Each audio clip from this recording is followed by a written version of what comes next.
uwekezaji wa umma, na kwa hivi sasa na kupeleka moja kwa moja kwenye kikao cha bunge la seneti ambapo waziri wa usalama wa ndani Kipchumba Murkomen amefika mbele ya bunge hilo ambapo anawaelezea maseneta kuhusu mustakabali wa hali ya usalama nchini. Tusikilize. Directive that some resources be sought, which we are working with the Treasury to see some resources so that we can have a more targeted operation in that particular area. I am very confident, Mr. Speaker, if anything is to go by, if I have to go by what we did within the border of Marakwet, West Pokot and Baringo, that with greater targeted security operations, we will have more guns. We have reached 600 guns in that pretty small area.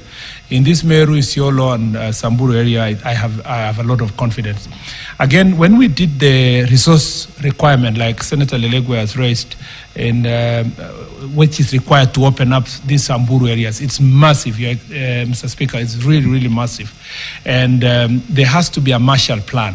Banditry will not be sorted by just merely talking about looking for the guns and arresting people.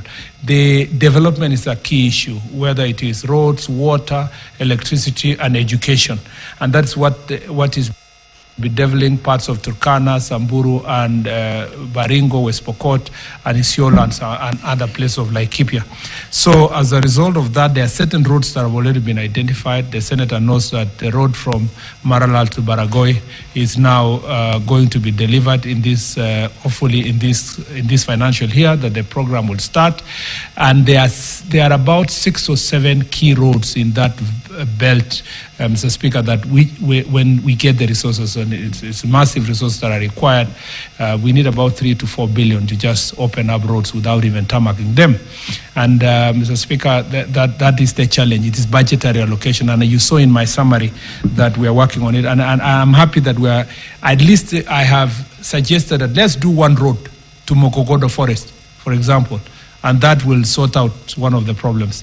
Do another one to Malaso, and then to Baragoi, and then we do something in Tiati constituency between areas of Silale, and then we'll have made some great progress in this area. And that's something that the President is on it to get us the relevant resources through consultation between ministries.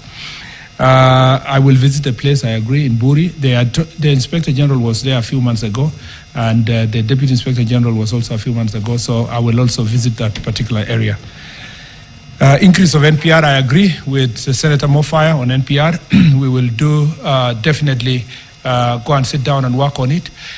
In the Jukwaa la Usalama, the discussion was that NPR are good, but they are part of the problem. In parts of Turkana and West Pokot now, where there is a problem in Kainuk, we have established that some of the NPR are collaborating with their own communities and criminals from their communities to perpetuate these crimes. That was the case also in Marakwet side and Pokot side. So the policy proposal was to reorganize NPR to make sure that the command structure is very clear, that the OCS is in charge of all the NPRs, so that their deployment and they have a sight of where they are and what they do. And that is really what has helped in some parts of the country, including in Marsabit and other places. So in your area, in this area of Meru, sometimes you give the NPR, but because they are not working closely with the police, then we lose a number of NPR the way we've lost in the last few months in that area.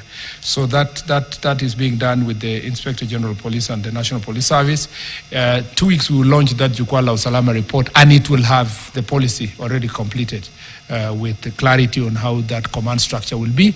And then there are about 1 million, across the country. So they're about 700,000. So it is something that, I've exaggerated, 7,000, not 700,000, 7,000 NPRs across the country. So it's an issue that we must deal with accordingly. Lastly, Mr. Speaker, I think KPR, forest resources and so forth, I think I've responded to majorly most of the questions that have been raised.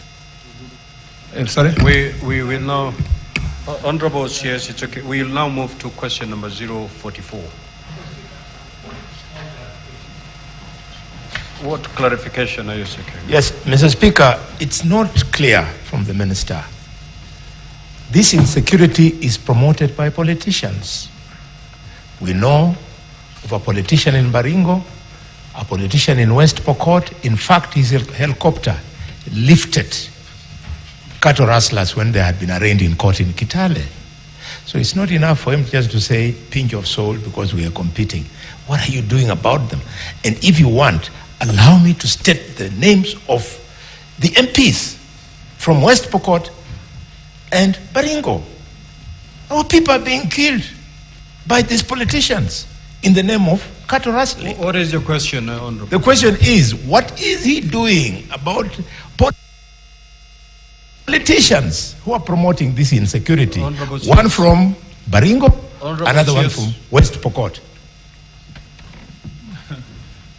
Thank you, Mr. Speaker. Mr. Speaker, banditry is not confined to Pokot community or West Pokot and Baringo or members of parliament who are from Pokot. Mr. Speaker, it's a problem everywhere. Everywhere.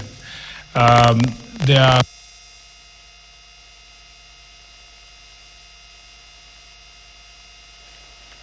collaborators in Isiolo.